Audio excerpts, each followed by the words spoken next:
और आंटी जी, आपको मेरी पसंद कैसी लगी? मुझे अभी भी नीति के बारे में कुछ समझ में नहीं आ रहा है। परी का ध्यान रखना। डोंट वरी ताई जी।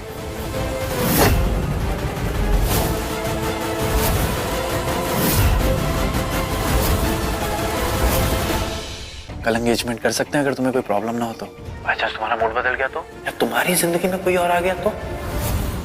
पर अब तुम्हें भी तसल्ली हो गई ना कि तुम्हारी नीति शैली के साथ शादी करने के लिए एक्साइटेड है। शो की कहानी आगे बढ़ती है और हम देखते हैं कि किस तरीके से यहाँ पर जो परी है वो राजीव के साथ जाती है नीति, और नीति की शादी जिसके साथ होने वाली है उसकी बातें सुनने के लिए। अब ऐसे में वो साथ जाती तो है, लेकिन दूसरी तरफ हम देखते हैं कि किस तरीके से यहाँ पर जो नीति है उस लड़के से कहती है कि मैं ये शादी नहीं कर सकती क्योंकि मेरी शादी हो चुकी है।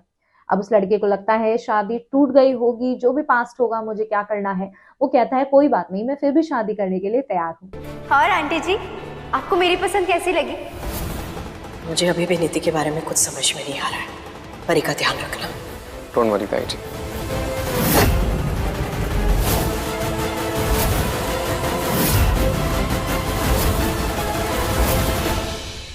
लेकिन नीति यहाँ पर मना कर देती है।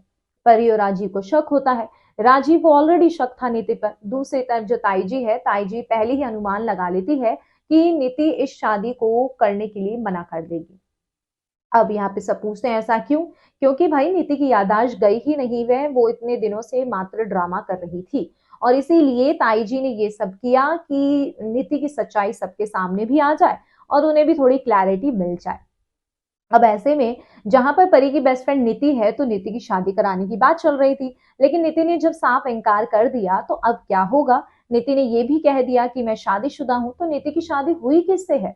अब उसके पास्ट में तो ऐसी कोई शादी दिखाई नहीं देती, तो यानी कि नीति झूठ बोल रही है।